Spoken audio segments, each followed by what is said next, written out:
Jay's Place, and we're talking Barbershop Talk. yes, barbershop talk, where nothing is off limits and everything's on the table.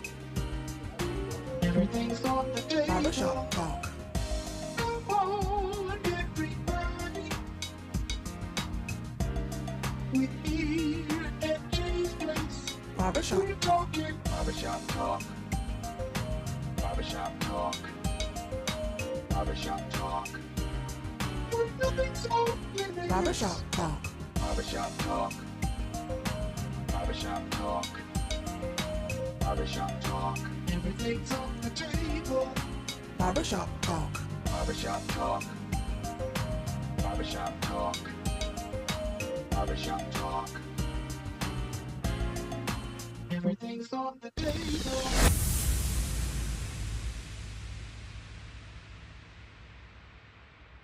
Barbershop Talk Live. We're here live at Jay's Place, Barbershop 1927 Olive Road. Barbershop Talk again is live. I'm glad you here. You there. I'm here. We got the guests here. We're going to have a great old conversation. So again, I'm asking you to do one favor for me. Get on the phone. Get on your iPad. Get on your smartwatch. Get on whatever you got to get on. Call your friend. Call your coworkers. Call your enemies. Call your neighbors. Tell them to tune in to Barbershop Talk Live. Again, listen, we are always live. One thing about Barbershop Talk Live, it's live. So anything can and will happen. So don't matter what we're going to talk about, it's going to be live. We can't bring it back. You got to take what we give you. So listen, thank you for tuning in to Barbershop Talk Live. But as I always do, I got to give a special shout out to those folks that put this thing together, make you look good, make me look good, and make me sound good. So I want to give a special shout out to my good friend, Demetrius Johnson. You know her as Beverly's Body Butter. She's always around at these different functions, different events. She's give you the best skin care that money can buy. She have a product, Whip, Senate, Shea Butter. If you need it, give her a call at 706-564-5335. Again, that's 706-564-5335. What flavors do she have? Coconut, mint, strawberry, island paradise, tropical paradise, all those different flavors. Listen, the Shea Butter is so good. It's good for your skin. It's good for your hair. And it's also good for pain. So I encourage you to give her a call. Again, that's 706-564-5335. Again, that's Whip, Senate, Shea Butter, Beverly's Body Butter, Demetrius Johnson. CSRA, the people I'm talking to, you watching this camera, I'm asking you to do one thing. Call my good friend Alan Odom, or call if you need anything with your lawn maintained, your pond maintained, your trees cut down, or the old house demolition. Give him a call at 706-294-8493. Again, that's Pond Maintenance. Alan Odom, right here in Augusta, Georgia. Give you great service. The price is right. Tell him John from Jay's Place Barbershop Talk Live. Say, I'm coming to get the deal. Yeah, give you a good deal. Again, Pond Maintenance, 706-294-8493. Looking for your call. I say, give him a call. Also, CSRA, remember, J.R. Rouse. Everybody know J.R. Rouse. You know J.R. Rouse? Everybody know J.R. Rouse. J.R. Rouse is getting it together May the 25th. May the 25th is right around the corner. He's doing his annual out-of-school block party. So I'm telling you to get your kids ready to go out there and have a good time. Free food, games for the kids, entertainment for everybody. He's also looking for donations to put this event together. Great cause he put it every year. So again, J.R. Rouse, also Anthony Keith Anthony is putting together. I think he's a lawyer right here in the CSRA. You can give him a call also at 706-426-4233. Give him a call also. They're having a big block party May the 25th right here, Millersville Road. Right outside, I believe it's going to be right outside of the his shop on MLK. Yeah, right outside the shop. MLK, so again, Millersville. Been doing this event for many, many years. Again, my good friend J.R. Rouse, you will not be disappointed what he does for the community. Bikes to give away, computers to give away, laptops to give away. So again, J.R. Rouse, right here in the CSRA, I'm telling you to get your kids to come out and have a good time. End of the year school block party, been doing it for many, many years. You won't be disappointed. So again, CSRA, thank you for paying attention to those announcements.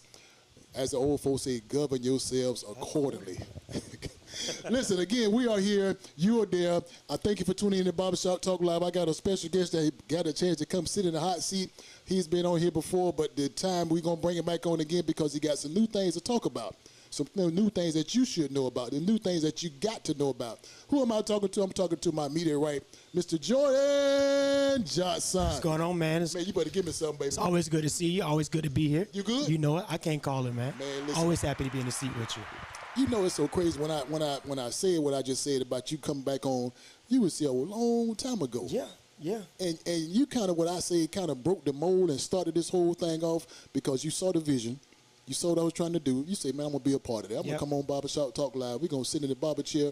We're going to talk some talk. And I also cut your hair. You cut my hair right after this. Yeah, I've watched you kind of just turn this into a Facebook Live, into a whole brand. A whole brand. You know, so I'm proud of you, my brother. I really am. And I think the one of the things behind that is, as I said, the people saw the vision. You saw the vision. They saw what I was trying to do with it. And I thank God that people, latched on what I wanted to do. And it's taking legs and it's going to where it is now. So I just thank God for people like you being in the position to continue to help this thing go the way it's going. Yeah, man, I'm honored. I'm honored to be a part of your vision. Man. You know, it's better to be in this seat than to be sitting in the Dunkin' booth at your barber event. You remember the Dunkin' booth? Yeah. Man, I would get sick every year after doing that. Well, all right, you're going to get sick again this year. I was about to say I'm retiring the whole Dunkin' booth thing, but it's good to be here with you. Man, really that's pretty cool, man. Now, and listen, again, we're at Barbershop Talk Live, so seriously, Barbershop Talk Live world. If you got a question for our special guest, Jordan Johnson, give us a call at 706-426-1533. You got a question for myself, you can give me a call at that same number. Or you just want to put a question and a comment onto the screen. You can also put the question and comment onto the screen. We'll answer any and all questions. No question is off limits. I always say, if it's on your mind, let's talk about it. Let's talk about it. Let's talk about it. So again, Barbershop Talk Live is always live. Tell a friend, tell your coworkers, tell your enemies. Some people that don't like you.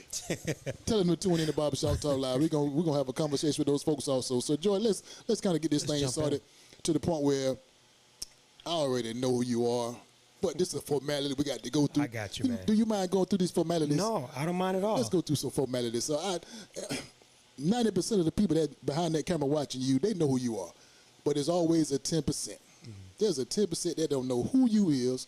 And is that correct English? It's going to be correct today. Who you is. Who I is. It's going to be correct today. I ain't going to correct you. So I want to know and let you know who you. So I'm Jordan Johnson. Okay. I've been your county commissioner now for 3.5 years. I was elected in 2020. I took office in 2021. I was the youngest elected official in the history of the city. I was elected at 26, and I believe I took office at 27, or it was 25 and 26. I get those mixed up, but I was the youngest. Okay. I love this job. I've been in Augusta all my life, never lived anywhere else. I don't plan on living anywhere else because I believe that Augusta is the place to be. So that's me. I mean, there's nothing spectacular to the story other than the fact that I'm a homegrown type of person, and I love this city. Okay, you're just simple. Cut to the point. Yeah, just a simple guy trying to make a difference. Easy like Sunday morning. Sunday morning. And like old apple pie with some whipped cream on the top. Little ice cream. We talked a little bit about that weight loss. I don't eat ice cream or whipped apple pie, none of that. But some of that stuff. Since you touched on it, yeah, I'm gonna tell the TV world that's really watching what we talked about before we came on camera. A lot of times, Jordan, I don't get upset. Yeah. You got to really push my button for me to get upset. and I'm just an easy guy too. Don't let too much about it, man. But I was upset with you. I was upset with you. I was upset with myself. Now, seriously, at Barbershop Talk Live World, what I want to tell you why I was upset with Jordan, because I saw him on one of the newscasts one time, and he didn't look the part. Yeah. He didn't look the part. Yeah. What the part I'm talking about? I had a couple parts on me. I was sharing, before we came on, when I was elected in 2020, like I said, I was 25 or 26. We had just came out of the pandemic. We were at home for a year or so. And coming out of the pandemic, I was in the meeting. Like, my life changed from just being a part-time worker at Boys and Girls Club. Actually, I was a full-time worker at Boys and Girls Club to overnight becoming a county commissioner. And so I was getting home at 11 o'clock at night, midnight. I was not eating right. I wasn't taking care of myself. And I blew up, not in notoriety, but in size, But one thing that I have always been very candid about is some of the personal struggles that I've always dealt with, because just because I'm an elected official doesn't mean that I'm not a human. So people didn't let me forget that I had put a few pounds on, you know. See, I'm trying not to say you was fat. Well, I'll say it, you know. Okay, you say it. I had someone tell me, you sure have gained weight, but you know, she was a little big herself. I said, well, you know, I was going to say the same about you, but I didn't want to be rude. But no, I got you. it has been a journey, and I think that journey is inclusive of just what it's like being on the commission. It has been a whirlwind. So that's why I was really glad to come talk to you today. Well, it's like a recap. Well, listen, I'm glad you said that because, again, the 10%ers, there's always a 10%er that don't know what you deal with, what you go through on the everyday life of being a city commissioner. Yeah. First of all, for the ones that don't know, I want you to tell us what is the main job of a city commissioner? So I usually explain it like this. On the national level, you have an executive branch, a legislative branch, and a judicial branch. The executive branch is responsible for administrating whatever laws Congress puts in place. The judicial branch is there to, of course, serve for legal purposes. The legislative branch is the Congress and Senate. Their job is to pass the laws, is to be the legislative branch of the government. That's the job of the county commission. Our job is to pass laws for the city of Augusta. It is to pass policy, and it's to oversee the day-to-day operations of the city. Okay. See, sorry, Barbershop Talk Live World. I hope that answers your question because that was my question also. And we all have the same question. The people that's watching Barbershop Talk Live, they give me the questions. I give it to you. I give it to the guest. And I think you answered the question correctly. And if I didn't, he didn't answer the question, give us a call at 706-426-1533. If you got a comment, do that same thing. Put the question on the screen or give us a call, 706-426-1533. Mr. Johnson, let me ask this question now. You said something earlier that you just, when you got into this role of being the city commissioner, it changed. It changed. Now we all know that when people get elected, they always change. And when they change to the point where sometimes we don't know that person no more. Mm-hmm. Because what happens, and I get upset sometimes, and I told you I don't get upset too much. Yeah. Every now and then I get upset. But what I always see when these candidates change is the spiel they give us. They give us a nice, pretty spiel, and some of these politicians should be or maybe preachers because they can save our souls and put us in hell at the same time. So sometimes when these commissioners get up there and give us a spiel, it's believable. Yeah, it's achievable. We can do it.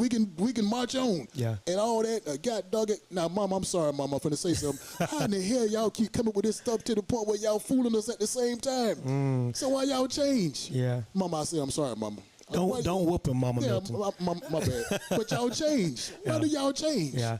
Politics is an interesting field. It's an interesting field. And, you know, it makes for strange bedfellows. And it's easy to get caught up. Very easy to get caught up. I look at it like this, and I don't mean this in any negative light to any elected official. But after Jesus came out of the wilderness, he was fasting. And after he was fasting, he went on top of the mountain and Satan appeared and offered him everything that he could ever want. But being Jesus, he already owned it, right? It's already his. Why did I say that? I said that to say this. There's so many opportunities for you to receive whatever it is that you want or what you think you want. But you have to be able to remember that the people put you in office. The people elected you. The people hold you to that standard. So you can never forget that you're there for the people and not yourself. And I don't know if politicians change as much as they realize that everything they say they were going to do, they can't do. You know, but you do have a percentage of people, maybe not in this city, but across the nation, where they go to the top of that mountain and they accept the offer. But I don't tend to focus on that. My whole thing is when I ran for office in 2020, I told my constituents, the district at the time, before they were my constituents, that I would fight to preserve affordable housing in the city. I would fight for our homeless. I would fight to tear down blighted properties. I would fight to make downtown a space that we can all call home. I was actually in a magazine talking about downtown Augusta. I spoke about the things that I said I wanted to do. I talked about eliminating a food desert by making sure that we have a grocery store in the Lenny Walker neighborhood. All of the things that I said in 2020 that I was going to do, I have either gotten it done with the help of my colleagues, or there are projects open currently that will lead us to getting those things done. But you have to have integrity. You have to have integrity. You have to have passion, and you have to have vision. And so But we also have to be, honest with the fact that there are certain things that prohibits elected officials from getting things done. And sometimes it's just politics. And if you don't know how to navigate that, it can hinder you. Now, a lot of time we here at Jay's Place Barbershop, and I'm assuming every barbershop in the CSRA and almost every barbershop in the world, there's conversations. There's conversation that goes on, and you kind of alluded to the conversation when I asked you about the people changing. And sometimes there's offers. You say there's offers. So here at Jay's Place Barbershop, these guys don't cut you no slack when they have these conversations. So one guy said there's a white envelope, and I said, a white envelope? He said, yeah. They got a white envelope. So sometimes when the deal come across the table and they fussing and cussing about it, they just slide a white envelope. So sometimes they get a white envelope and there the fussing and cussing cease. So now we ain't got the fussing and cussing no more because I got my white envelope. You got your white envelope. So sometimes, and we know what's in the white envelope, it ain't tickets to the fair. So we talking about sometimes it is. I'm telling you. So when they get the white envelope, and then you looking at why stuff ain't happening on my side of town or this side of town, or stuff is happening on that side of town and it ain't happening. So there's the white envelope.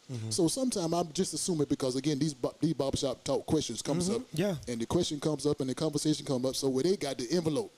So Jordan, I don't want to ask this question. No but questions off limits, Talk Live man. World want to know the question. Did you get a white envelope? Never gotten a white envelope. Never got a white envelope. No, but I've gotten phone calls. Got the phone call. I've gotten offers and suggestions via phone call. And someone said, well, you should have told the police. I don't have to do all of that. When I have integrity, I have the willpower and the strength to say no. There was a situation that I won't go into great detail about, but I was offered some silver nuggets, you know what I mean? And not the envelope. Not an envelope, but it was over the phone. And I said no because, number one, I'm not for sale. Number one, I'm not bought. I can't be bought. I would rather go without than to sell my soul to have something. And then when you think about what my district is dealing with, 50-year-old flooding, lack of affordable food options, lack of infrastructure renewal, there's nothing that you can offer me to make me sell out the 25,000 people in my district that has been begging for change. Either you're coming to the table to talk about change or we're not coming to the table at all. So again, I can't confirm or deny anything about an envelope. I can deny it on my end, but I will hope that whoever is talking about these envelopes can have the fortitude to push that envelope back. Okay. Now, there's another question that you just brought to my attention when you're talking about the 25,000 people in your district and all of the things that's going on in the district, for us the unsafe conditions and the flooding and all that type of stuff. Let's go back to the previous commission that you took on. Sure. Why, in your opinion, that person didn't fight for those issues? That person didn't make sure it was known to the other commissioners to make these changes happen to the point where we were just suffering. So here's my feelings about that.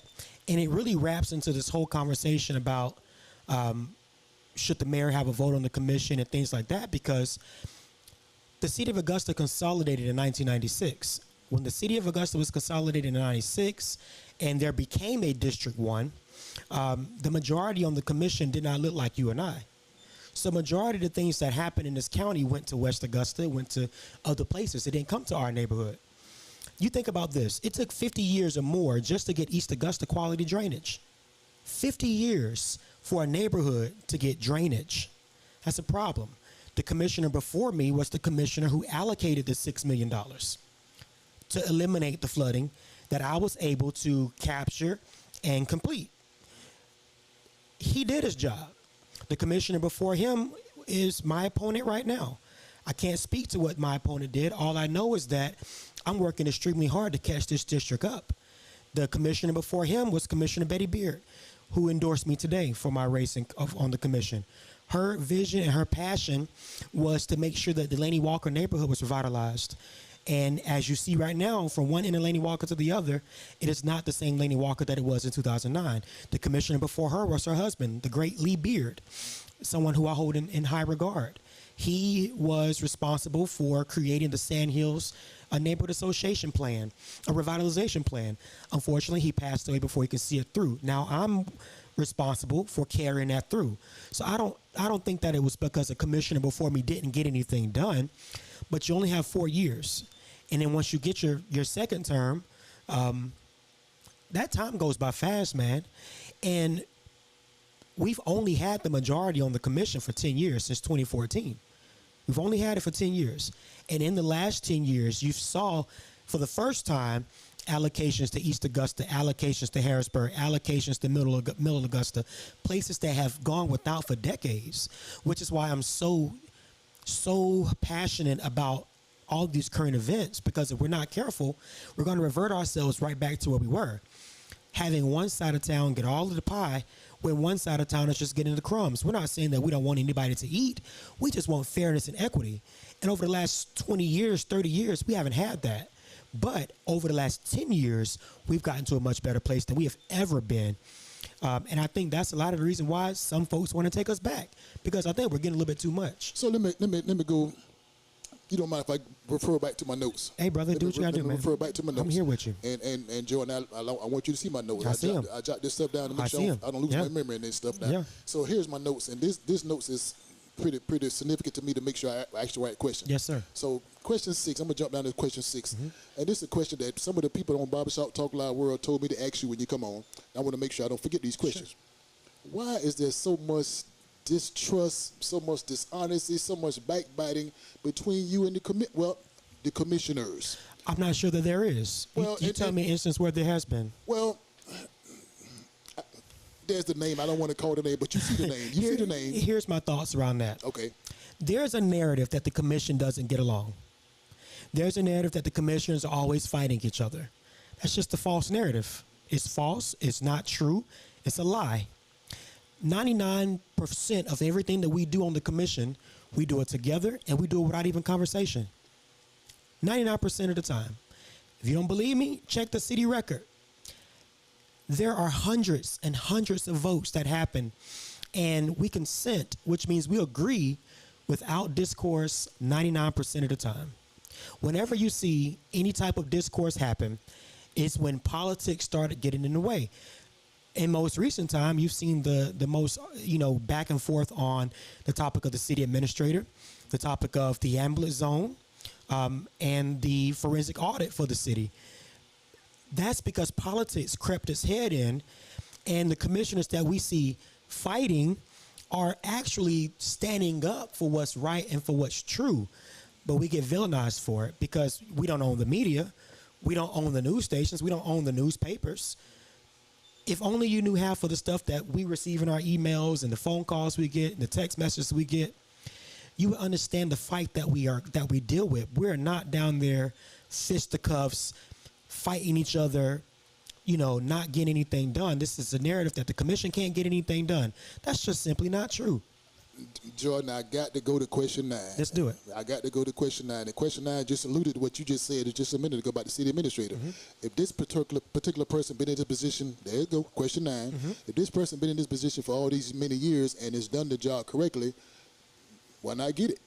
Well, and that's a form of the discourse, and that's a form of what the people see at Barbershop Talk Live World see when you can't get along to somebody that's doing the job. So why not let her get it? That's the point I'm making, man. The point that I'm making exactly is that you have a person who has been doing the job since Odie Donald left Augusta to go work for Mayor Andre Dickens in Atlanta. She's been doing the job. She's got us to a better place. But let's skip past all of that. Okay. The city of Augusta hired a firm to help us find an administrator. We paid this firm $35,000 to conduct this search.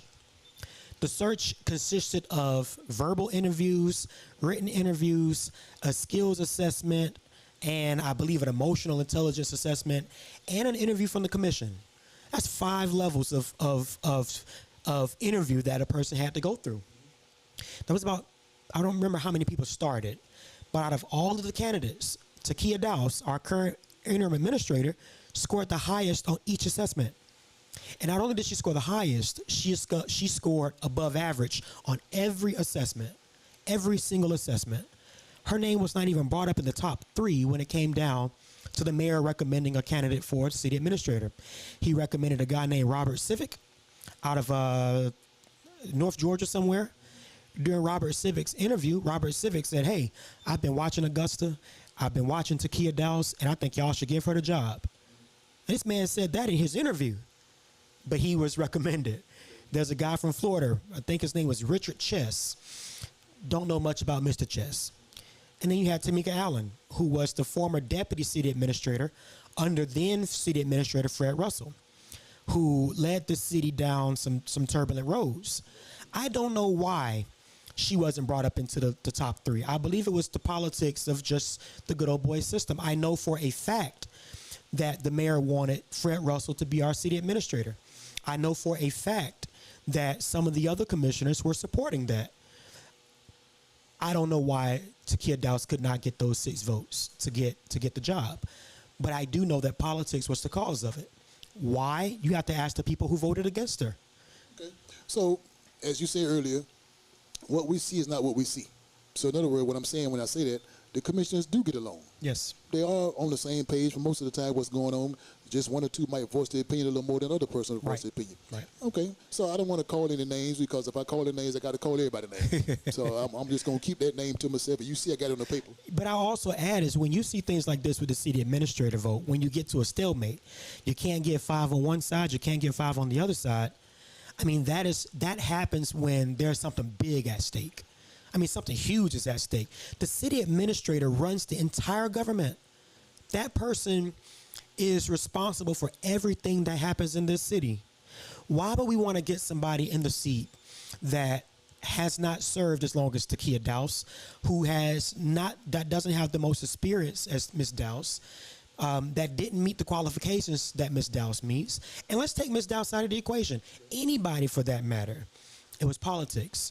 It was politics that the person who they wanted, they were going to maneuver and do whatever they could to get that person in their role. This isn't Jordan speaking. This is fact. And you can fact check it and ask anybody that you want. When politics gets in the way of progress, you have to check the votes and see who is voting what way. So let me ask you a crazy question, and it's a simple crazy question. Yeah. What is politics? Is it politics, the art of compromising? What is exactly is politics? When you say politics, that's a big word now. Politics is the definition. The definition of politics is the process in which you determine who gets what, when, how, and how much.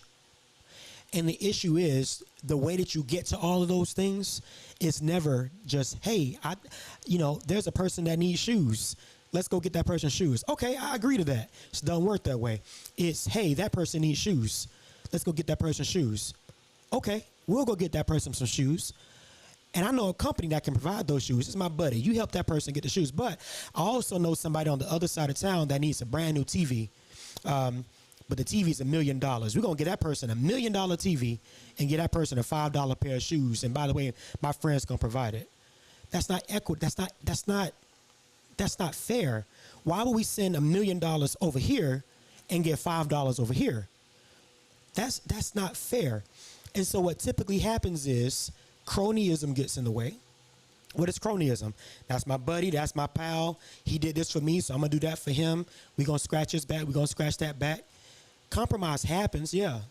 But when compromise happens and it's not fair compromise, is when I'm going to always have a problem. You want to spend $1 million on this side of town, but want to just put some asphalt in a pothole on that side of town, it's not going to fly, which is when you see us on the news going back and forth about it, because we're literally getting the scraps off of a table of plenty. We don't want folks to not have nothing to eat. We don't want folks to just starve. We just want what's right and what's equitable for all people. And oftentimes, politics doesn't call for equality.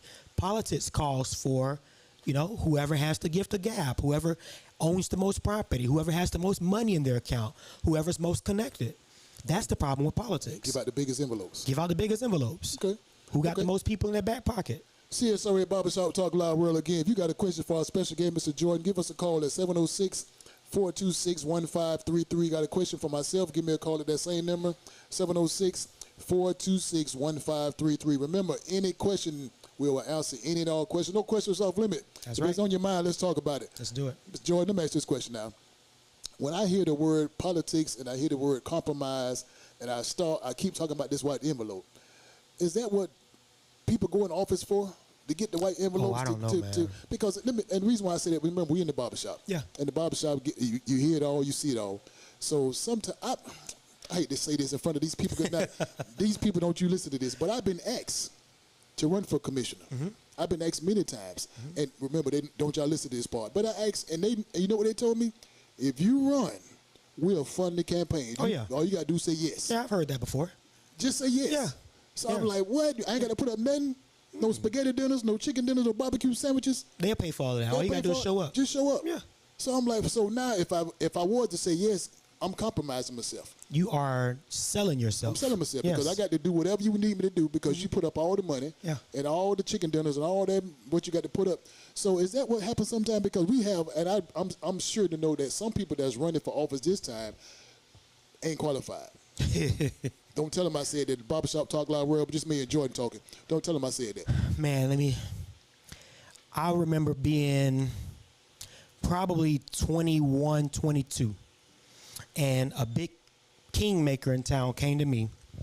He wanted me to move to District 4 and run against Sammy Sias. And he told me if I did that, all I had to do was go get an apartment. He would help me pay the rent, and he would fund the campaign just to run against Sammy Sias. I didn't know Sammy Sias from a can of paint, but I served with Sammy Sias once I was elected. They called him a bully and all this and that and the third. I didn't experience that with Sammy Sias. But that did happen to me, yes. When I ran in for the first time, there were people who funded my campaign, so let's not act as though I didn't receive checks for my campaign. I received money from lobbyists. I received money from businesses. I've received money from people who had interests. Oh, absolutely. If you believe that you are going to invest in my vision, I'm going to allow you to invest in my vision. But I also used to tell folks that it did not buy you access. It did not buy you favor. It did not buy you anything that the person on the corner couldn't get. And that is mostly why I'm not funded this time around by some of those same lobbyists, some of those same businesses, and some of those same interests. I've raised good money, and it has been because the people have funded my campaign. So, it is not illegal to receive campaign contributions from people who have money. But it is disappointing to sell yourself for those silver nuggets because you want a title or you want a position that 9 times out of 10, you don't even know what comes along with it. And we're just speaking candidly because I think you would make a phenomenal commissioner. I really do. I've always thought that. But the key to being in public service is to serve the public. And the public doesn't have Rolls Royces and Mercedes Benzes. They don't sit on top of hills and look low. They're in East Augusta walking to Paul's IGA to buy a can of soup that costs $7. They're senior citizens living in apartment complexes that slumlords are running. Like those are the people that I dedicated myself to serving. And if it pisses off big money and lobbyists, then you're just gonna have to be pissed off. Jordan Barbershop Talk Live. Not pissed off, mad. I'm sorry. Mad. FCC. Yeah. FCC. We are known. We are known here at Barbershop Talk Live World to jump around. And now I'm finna jump. Can I jump? Let me jump back. And we touched on this earlier, and now I want to touch on it. Do you feel that the mayor should have a vote? And I just want to make sure because again, I already know your answer, but the Barbershop Talk Live World want to know your answer. You know my answer? I already know because you remember I just we talk a lot, I know your answer, but Yeah. I don't want to know. The people want to know. So do you feel, in your heart of hearts, that the mayor should have that vote that he's trying to attain? So I do believe that our charter needs to be reviewed. The charter was formed literally under the understanding that you have 5 black commissioners and 5 white commissioners. It's a pretty lousy way to create a city. But in 1996, you got to think about the times that we were in. We were, only a few decades or so outside of integration and civil rights. And so I get it. Remember when I was telling you that we didn't have the majority. East Augusta was still not taken care of. Laney Walker was still blighted. So it was about representation. The mayor at the time, Charles Devaney, he bankrupted the city because he had that much power and control. And after he bankrupted the city, he broke the law and used a fund that he wasn't supposed to use to get the city out of debt, which still didn't get out of debt. He never was held accountable for that. The city and the county had to merge, and we're where we are now. The mayor was only granted a vote in the case of a tie to, number one, provide balance on the commission, to provide leadership on the commission, to foster relationship on the commission, and to hold that mayor accountable. Now, Jordan, you see that camera guy right there? You see that cameraman right there? Yes. He's jumping up and down, telling me I need to pay a bill. Okay. You see him? Sit down, man. I'm finna go Well, to when we commercial. finish paying bills, I'm gonna come back and finish my statement. So when he's jumping up and down, telling me I got to pay a bill. So Pay the bill. Can I pay the bill? Go ahead, pay your bill. CSRA Barbershop Talk Live World. What I want you to do now, we're gonna pay this bill. But while we paying this bill, I want you to pay attention to the camera. Pay attention to the TV screen. My good friend right here in the CSRA, Miss Amber Brantley. She had your attention. She wants your support. She wants you to see what she's got going on. I think she's running for district attorney. So right now, I want you to look at what she's talking about. We'll be back in exactly 2 minutes. We'll be back in just a few minutes. Miss Amber Brantley.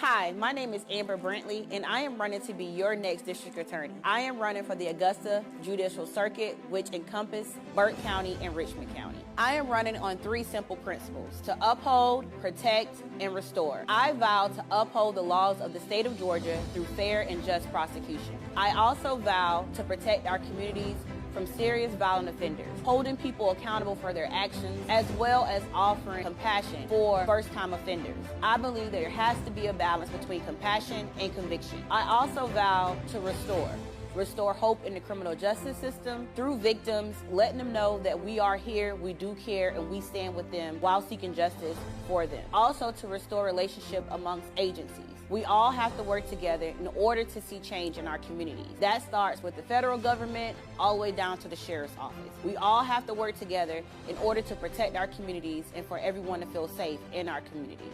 Elect Amber Brantley for District Attorney on May 21st. Early voting begins April 29th. Paid for by the campaign to elect Amber Brantley for District Attorney.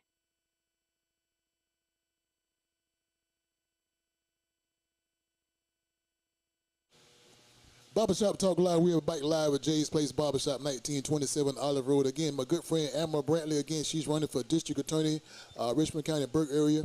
I'm glad you had a chance to watch the video, see what she's talking about, what she's inspiring to do in the CSRA. So again, thank you for tuning in to that short infomercial. Back to our conversation with our good friend Jordan Johnson, Commissioner, District 1.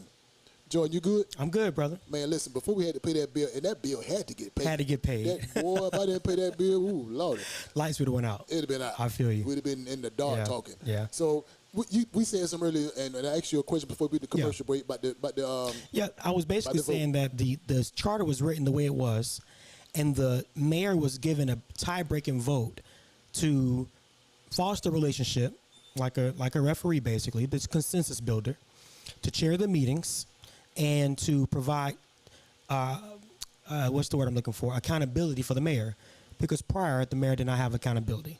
What you've seen over the last 24, 25, 26 years is that instead of the mayor building consensus on the commission, the mayor gets with one side and, just wreaks, I don't want to say wreaks havoc because that sounds so negative. The mayor gets with one side and just really drives change in a different way, right? So hold on now. If I'm hearing what I'm hearing correctly from what you're saying, is that one of the reasons why they don't want the mayor to have to vote this particular time because of the past voters of the past mayors, just as you say, wreak somewhat of a havoc on the city? I'll speak on this time for you. So hold on now. I want to make sure we on the same page. Now, Okay. this ain't my question, John. This these people question. The people want to know. So are we saying that nobody trusts Garnett to the point where he can, if he do have this deciding vote, he's gonna run the city in the ground, and to the point where he's not gonna put us where we need to be in the coming years and centuries to come? Because again, I've seen him at everything. He's came to some stuff I wouldn't even expect him to be at. So he's more visible than the previous or the past. I agree, 100%. So when I can look at the Barbershop Talk Live world and say Garnett has been visible to the point where if he says something, you can almost take it to the bank. Oh, yeah. So are we trying to hold him not liable or liable for the other things that the other mayor's done? Because if you get this vote right now, Mr. Garnett, we don't trust what you're going to do because the other guys didn't do it. Is that what we're saying? No, not necessarily, but I will agree that he is very visible. That's the first thing, very visible. But what I will say is this. When the mayor first took office, we sat down because he presented a plan that we had not heard of. And it was asked of us if we knew about it, and I basically said no, but let's talk about it. It was around the lines of what we're talking about right now. He wanted to change the charter to move the city administrator in the mayor's office. He wanted Fred Russell as the administrator and things like that. We said, well, it doesn't work like that. What you do is you wait a second. I'll put a charter review committee on the agenda. We'll change the charter that way. I'll work with you on it. He told me no because it was too much government in place. I said, okay. We were sitting down for dinner one night at Farmhouse, and I reiterated to him, me and Bobby Williams, the same ones that people say is stopping the mayor from this and stopping the mayor from that. We're sitting out having dinner, just chilling, right? Because that's what we do. I said, look, are you going to be going to Atlanta to change the charter? I said, because we want you to be successful. We can help you. No, I don't think I'm going to do that. Well, not even 30 minutes after dinner, the news broke that he had already went to Atlanta to ask for that vote. And the way that it was done was through a resolution. A resolution with 5 commissioner signatures on it that did not look like you and I. That left over 100,000 people out of the equation. The problem that I have with what we're dealing with right now is that there has been a lack of transparency from the very jump.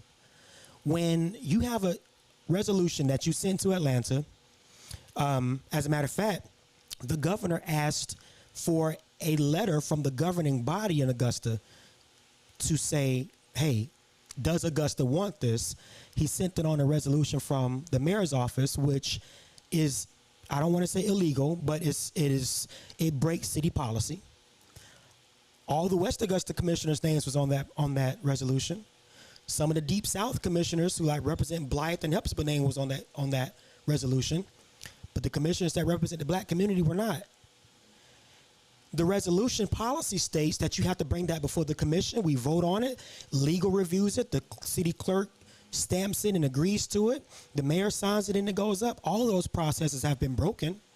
When you look at how the Gold Cross vote went, he says that somebody told him he was never going to get a vote. That's not true because he voted during the Gold Cross votes. And you see how that went. When it came down to the city administrator, he was in the middle of that, and we still don't have a city administrator. So I'm not saying that Mayor Johnson is a bad person because I don't believe that. I like Mayor Johnson. I'm not saying that we're holding him to some standard that we're holding him hostage because of some past mayor. I was only here for Hardy Davis for 2 years, and I would not have given Hardy Davis a vote under any circumstances. And guess what? They wouldn't have either. What I am saying is that this process has lacked transparency. Why is it that the commissioners from the black community were not involved in this process? Why is it that the commissioners from the black community were not given an opportunity to weigh in on this before it went to the Republicans in the legislature and the Republican governor to be signed? You have West Augusta, the same West Augusta who wanted to leave the city. Columbia County forces, the same Columbia County forces that split from Augusta when a black man became the DA, leading this change, leading this charge. What my suggestion was is let's review the charter and then let the commission work with you to make this happen. If it goes back before the city, before the people for a vote, fine. Allow that to happen. It never happened. So was it true that the governor could have just put it in place where the mayor has a right to vote, or he just... No, the governor could not do that just by himself. What would have had to happen was that a resolution would have still had to go to Atlanta asking for full rights and privileges. It would have still had to be some type of agreement from the local governing body, period. We have what we call home rule. The state level cannot impose anything on the local level. If Governor Kemp wanted to give the mayor full votes and full power and all that, he would only have had to do that if he received the resolution from the commission. This is the problem. The go-around is, well, I could have done it on my letterhead. It didn't have to come through the city's letterhead. That's not true. That's just not the process.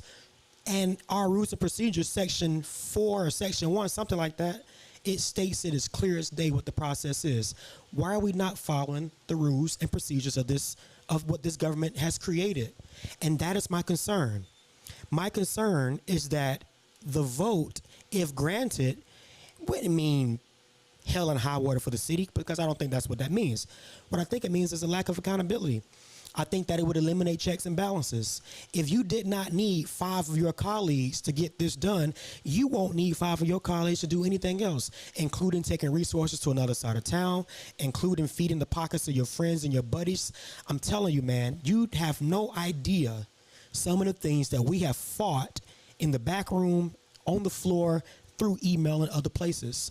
So this isn't sour grapes. This isn't hating on somebody. This isn't anything other than the fact that we need to be careful with the decisions that we make. Does the mayor need authority? Absolutely, 100%. So that's the question on the floor. Do you believe he need to vote? No, Okay. I don't. I Okay. think that if we get change, if we need change on the commission, which we do, that's not the way to do it. That just literally adds another commissioner. It doesn't make anything move faster. We say, oh, but we can't even cut the grass. Well, that's not true, because we're cutting grass all over Marion Homes in the bottom of the day. Well, we can't get restaurants in South Augusta. We need another vote to get that done. That's not true, because we have an economic development authority working every day to bring stuff out of South Augusta. The problem is your commissioners aren't putting progressive things on the agenda. You need commissioners that understand the needs of the community, not an extra commissioner. The problem is you can't get 6 votes on items that break city policy and that reeks of bad politics. And so you're going to create an additional vote so that you don't have to follow the rules. I mean, sounds like something Donald Trump would do. That doesn't sound like something that you would hear happen in a democracy. So based on what you're telling us, if again, Barbershop Talk Live World, we don't know, so we wouldn't there. So based on what you're saying, if it was done that way, you would approve him having a vote, but just have it done a different way. No, I would not approve him having a vote at all. Okay. No, Okay. I think that there should only be the 10 casting votes on the commission. Look at it like this. You don't. No. What you need is a full executive branch of the government. You need a full legislative branch of the government. The president does not vote in Congress. Governor Kemp does not vote in the state house and the state senate, because he is the executive branch of the government. He is responsible for carrying out what the legislative branch of the government puts in place. So if the city of Augusta was going to do any kind of structural change, create an executive branch of the government. Why add another member to the legislative branch when that's not what we need? Here's my thing. They say, well, we can't get nothing done. What can't we get done? Well, I'm glad you asked. So right here in this section of Olive Road. Well, I mean, when you say what we can't get done right here in this area and further across Gordon Highway, I've been fussing and cussing for 20 plus years. About the flooding and About everything. the flooding. And when I say the flooding, I'm talking about the Hyde Park area with all the contamination over there. And I was told that particular place is going to be a retention pond. Hyde Park probably will be. But in this area, Jordan. in this area, Jordan. well, you think about it, Milton. Think about this. Well, All right. John, think about All this. right.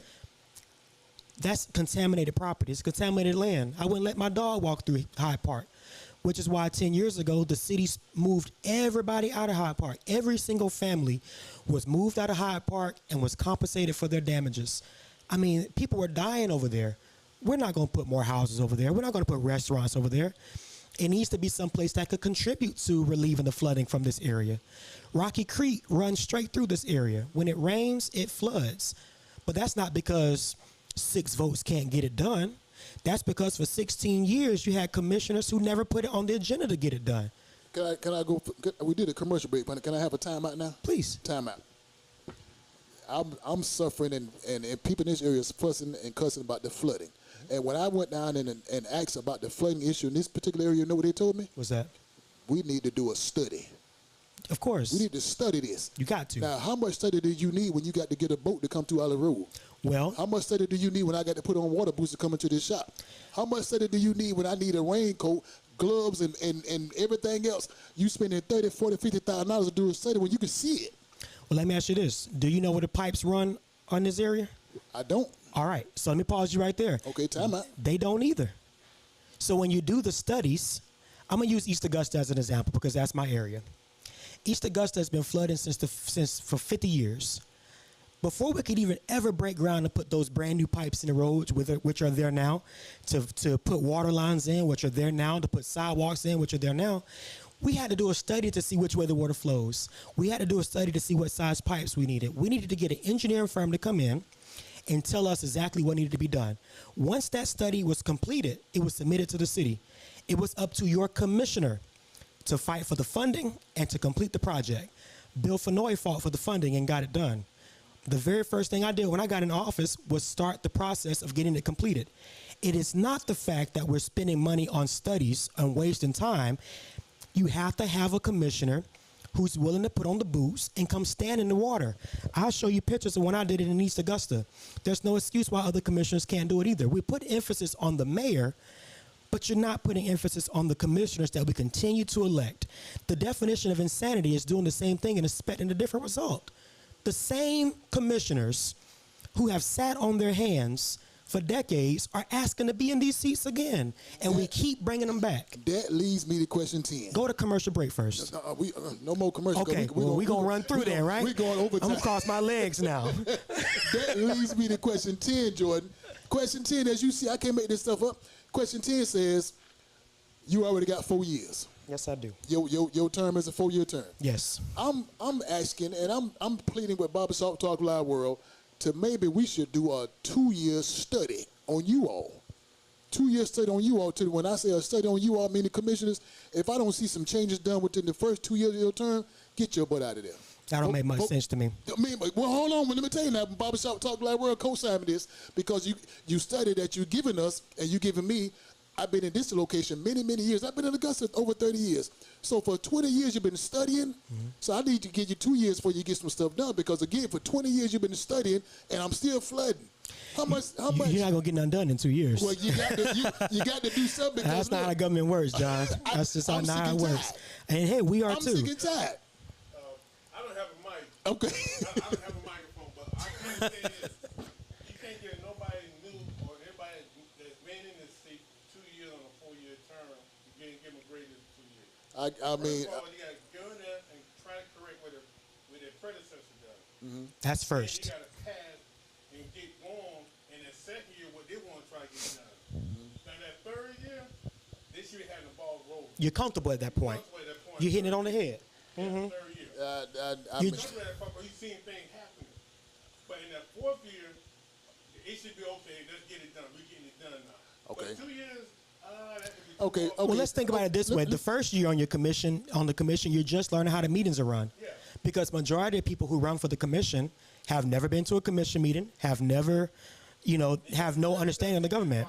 Yeah. So 2 years is a little ambitious. I think what and I'm gonna say this, and you're probably gonna disagree with me, but I think that term limits hinder us. And let me tell you why. I think that, so for instance with me, I'm going into my 4th year now. I will not get accomplished the things I'm saying I want to get done in 8 years. I just won't. Which is why you have people in Congress until they die. A different conversation. But I really do believe the first year, you're just learning the ropes. The second year, you're trying the ropes. The third year, you know the ropes. It's time to roll. But let's go back a little bit more too, man. You're not electing people to office who have experience with budgets, who have experience with government, who have experience in the community, who come to commission meetings. You're getting people who are buddies of people to come to the commission to serve their buddies' interest. I'm just tired of not hearing the truth come out when we have the public's interest, when we have the public's trust. The fact of the matter is, we've got to stop electing people to office who don't know what they're doing. So let me jump in here. Another quick time. Let me jump in and ask this question now.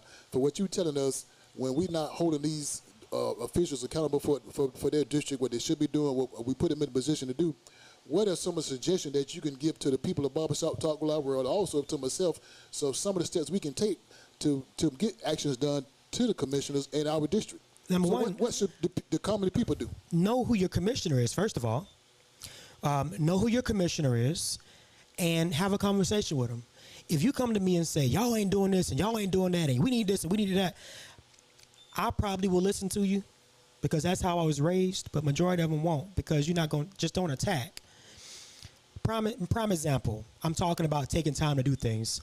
Lee Beard, my political idol, started the Sand Hills Revitalization Program back in the early 2000s. He died in 2003 or 2004. Here I am today in 2021, passing the plan, getting it done, passing the plan, but here we are in 24, it's still not funded and it's still not done, right? Well, why is that? It's going to cost $34 million to get it done. Probably $34 million to get it done. I can't get $34 or $38 million in 2 years. The city don't have that kind of money to drop. It'll probably take a bond, which if the city is not in the best financial shape to get a bond, it's not going to happen. So you have to be able to follow those rules, those guidances, and those precepts. But what I would tell people is if you're not satisfied with the progress that you're seeing, hold your elected official accountable by having a conversation with them.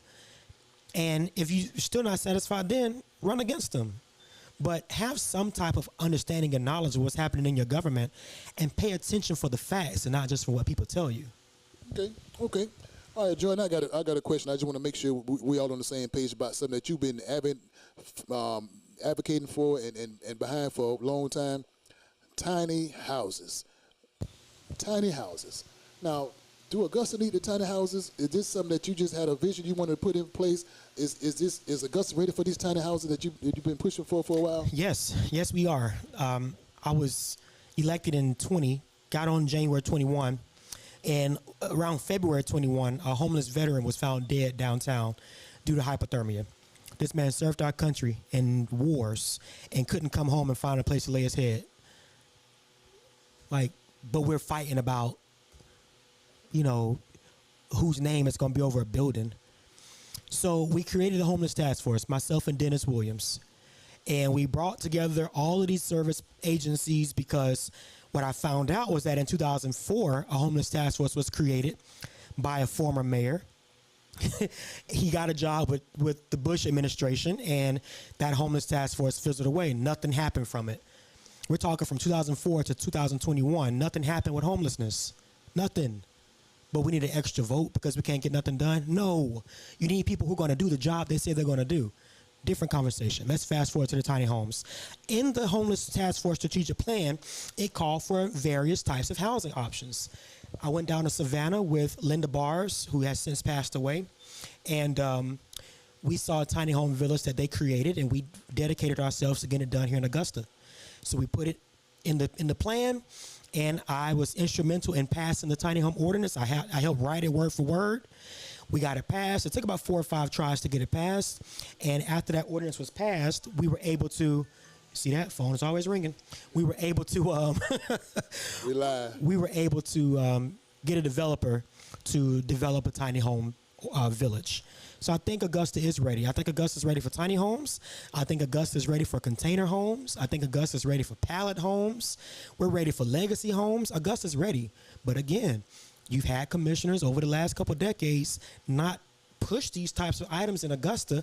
That's been happening all over the country for the last 20 years. We're getting caught up. Okay, and as I looking at the camera, and I'm also looking at the cameraman behind the camera, and he's giving me some gestures. Doing that to us. So listen, can we agree on something? Yeah. We're gonna ask the cameraman to give us 4 more minutes. Yeah, let's do it. 4 more minutes. You say 5 more minutes? About 5.5. I'll keep my answers low. How about that? So seriously, Y'all know I get Barbershop going. Talk Live, you still have time to call us in at 706-426-1533. Please give us a call with our guest, Commissioner Johnson. You got a question from him. We got a question from myself. We'll listen to all the questions. Now, you said something about the homeless. Why is the homeless problem still a problem in Augusta with all the stuff that we've been trying to do? Hey, John, before you get on to that. Okay, you got a question? I did an event with Dr.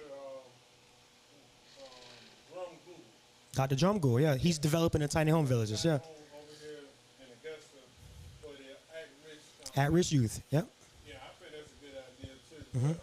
And he did that on his own. The city didn't make him do it. The city didn't lure him into it. Him and his wife did that. But he couldn't have done it without the ordinance being passed, Okay. Which is why I keep hitting on it, that public policy is so important. If we're fighting over who's going to cut the grass, we're never going to talk about housing the homeless. A commissioner said yesterday, well, we can't get nothing done, and the homeless is just wreaking havoc on us. Well, put something on the agenda to help the homeless. They're not doing that. So your question was, why are there so many homeless people in Augusta? We went from 2004 having 22 homeless people on our street to today having over 1,000. Okay? Why is that the case? Because everything has gone up except wages. The cost of living is too high. Food is too high. Gas is too high. some people that we have mentioned on this live stream is out here telling people that I don't need to be a commissioner because I'm renting my house. I don't own it. It's too damn expensive. And here's the thing. Majority of the people in my district are experiencing the same financial hardships to keep them from owning a house.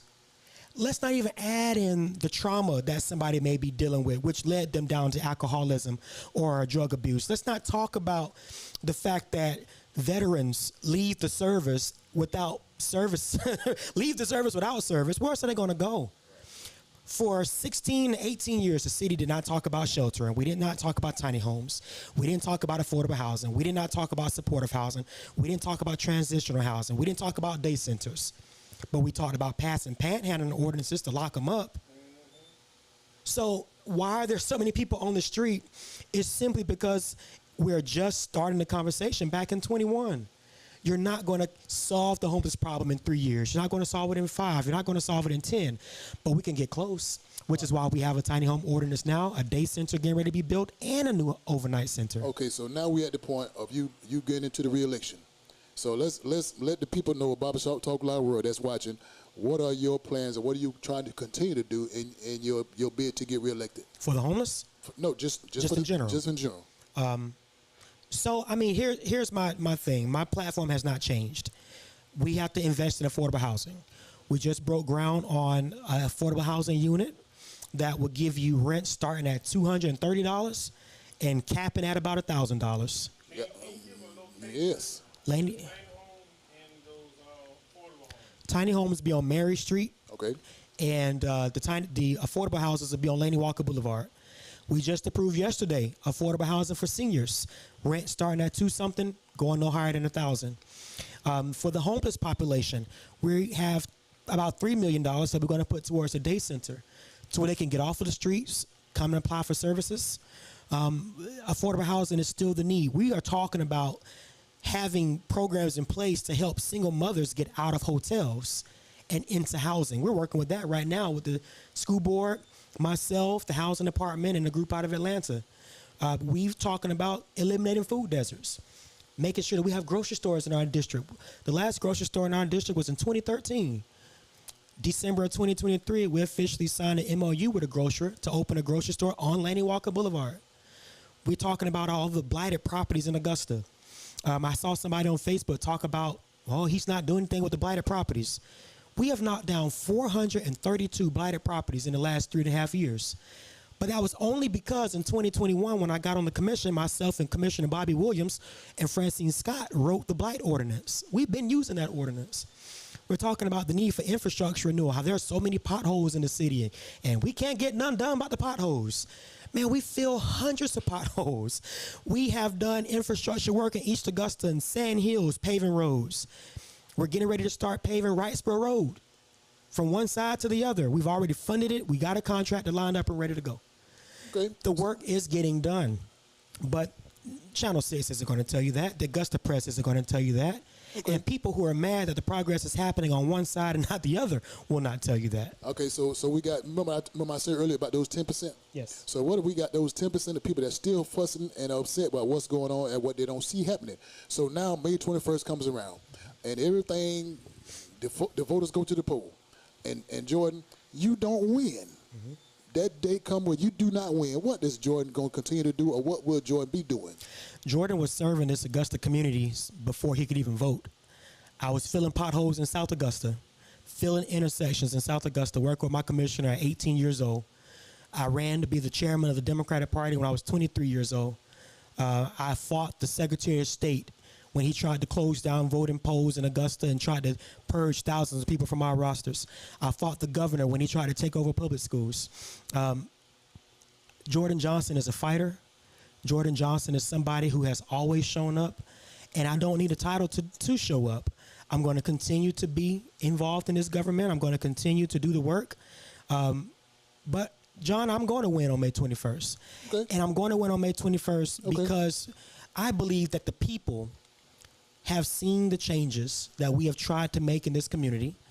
Win, lose, or draw, I just believe in the progress that we've been making together. Have you seen the progress on the level that you want to see it on? Maybe so, maybe not. It depends on where you are. But this is what I say. You've got to start holding your commissioners accountable. You've got to start coming to commission meetings. You've got to start asking for more than hot dogs during election season.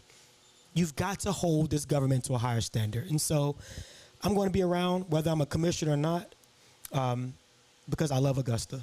Okay, so is there any way they can get in contact with you? There's a website, there's a email, anything, Yep. if they have any more questions that you need. Follow me on Facebook, Jordan Johnson. You can follow me on Instagram, one Jordan Johnson, ONE Jordan Johnson. You can call me, 706-564-9356.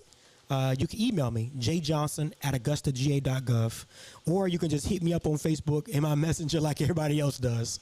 I think I'm pretty accessible. Okay, CSRA Barbershop Talk Live World. I think we have a pretty good conversation. If we didn't get a chance to answer all those questions that you wanted to get out, put it on the screen. We'll make sure we answer it.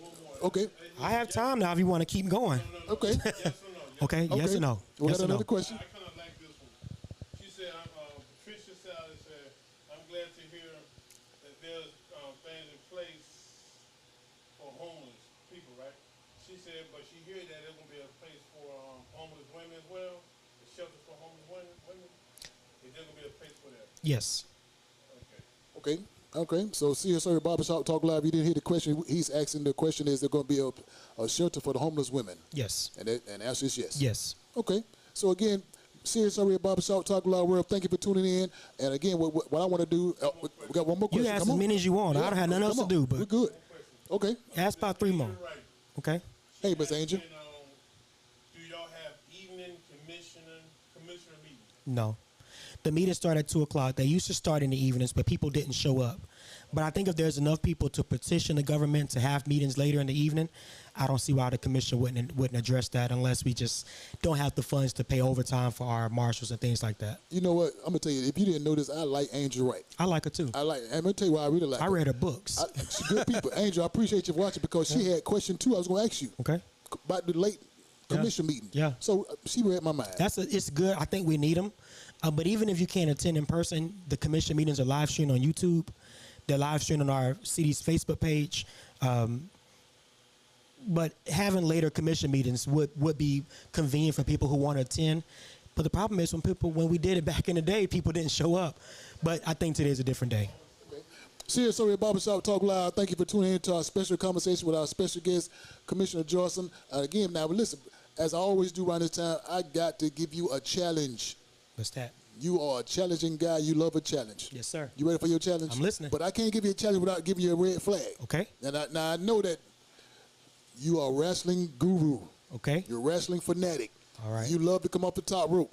You love the body slams and the DDTs. Every now and then. Power drivers. Suplex. But listen, we're going to go to football now. We're going to give you a football challenge. Okay. So this challenge is a red flag that I use to give these challenges out to make sure these people understand what's at stake. So I'm going to give you a challenge, Jordan. Okay. When I drop this flag, you are going to be challenged, and I want you to uphold this challenge and live your best to make sure you accomplish these challenges. Okay. Is that doable? That's doable. Here's your challenge flag. All right. The challenge flag to you is CSRA Barbershop Talk Live. I am challenging you. So if you do win, continue to make sure these tiny homes are affordable for the people that they are for. Continue to make sure that you just said the homeless women do have a place to stay. Continue to be visible in the CSRA. And we want you to continue to fight for the citizens right here in Richmond County, not only your district, but the city as a whole. So just in case something happens, you don't win, continue to fight for the people Yes. that CSRA. So Yes, that's sir. your challenge. Can you live up to that challenge? Challenge accepted. Challenge accepted. All right, I thought that was pretty simple for you. I Now, love you, bro. listen, CSRA Barbershop Talk Live World, he's been challenged. I think he's going to live up to that challenge. Now, I have to challenge you. I'm going to challenge you, CSRA. If you paid attention to this conversation, we got a gift for you.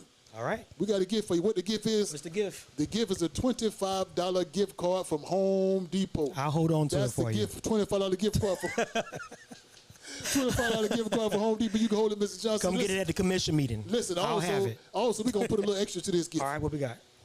This coming weekend, $25 gift card, $25 ticket to Bogus Hill, ATL Dream Vision, DJ J Will. You get that to me, they're not getting it. Listen, Cinco de Mayo weekend, it's going to be crazy. Listen, $25 ticket. All you got to do, pay attention to the conversation. This coming weekend, Bogus Hill right there in North Augusta, $25 gift card from Home Depot. I got 3 questions. 3 questions. Seriously, if you pay attention to the conversation, there's some simple questions. This ticket belongs to you, and this gift card belongs to you. First question is always a simple question. First question is, how many years have you been in office? That's so simple. You Feels like shouldn't even 20. have a problem getting that wrong. The first question is very simple. The first question is, how many years has he been in office? Listen, I'm going to give you another simple question. He said it many, many, many, many times. I'm going to see that you hear it. The second question is, who is his commissioner idol? I did say that a few times. He said it a few times. I paid attention. Did you pay attention to CSOA? Remember, $25 ticket to Boca Seals, Cinco de Mayo this weekend, and $25 gift card for Home Depot. Listen, the first question is, how many years has he been in office? The second question is, who is his commissioner idol that he mentioned? I think he said it. I said it about 2 or 3 times. He said it 2 or 3 times. Yeah. 2 or 3 times. Yeah. And all I want you to do is give me one, just one.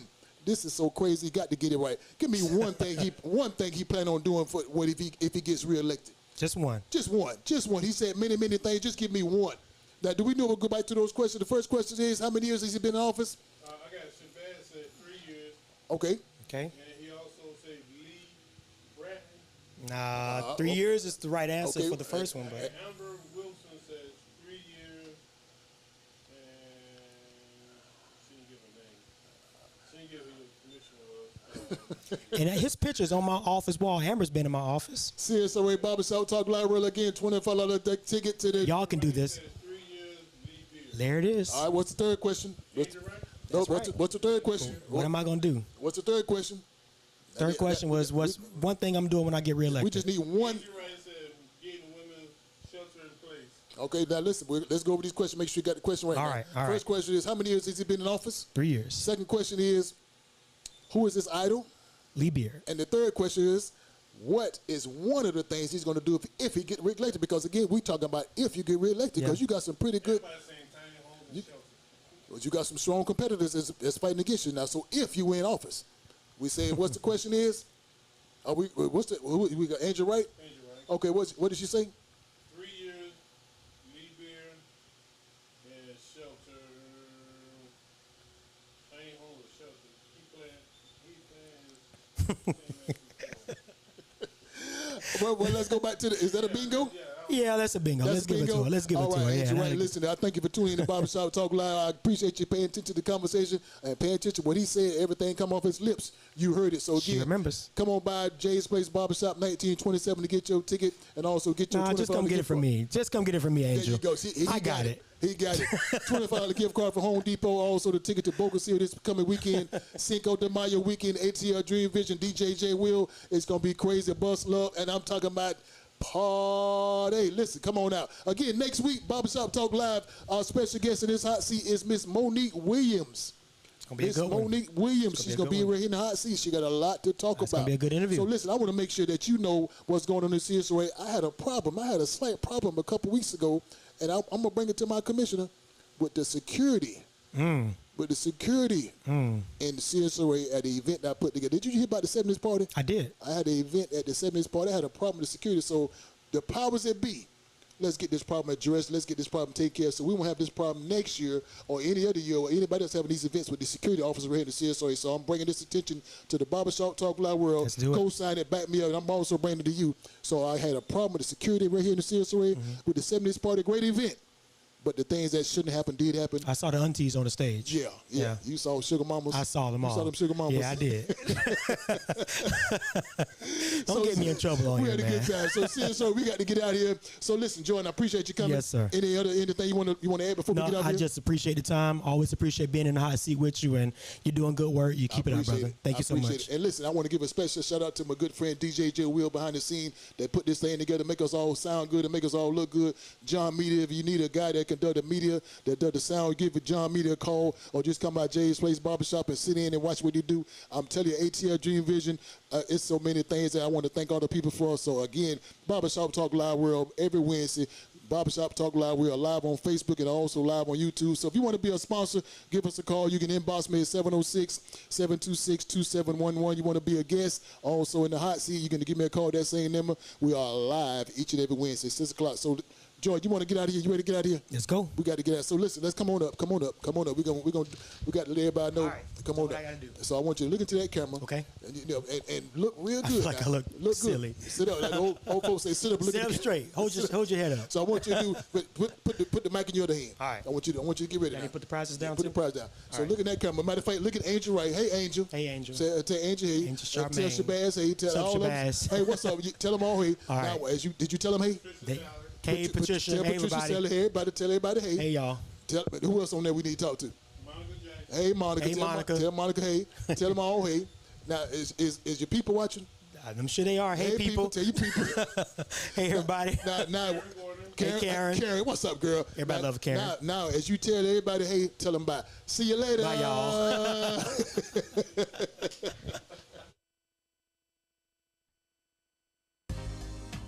And now, we're live. Yes, live from Jay's place. And we're talking, Barbershop Talk. yes, barbershop talk, where nothing is off limits and everything's on the table. Everything's on the table. Barbershop Talk.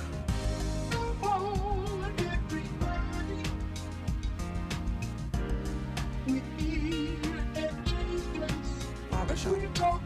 Barbershop Talk. Barbershop Talk. Barbershop Talk. At Jay's place. Barbershop Talk. Barbershop Talk. Barbershop Talk. Barbershop Talk. Barbershop Talk. Barbershop Talk. Barbershop Talk. At Jay's place. Barbershop Talk. Everything's on the table.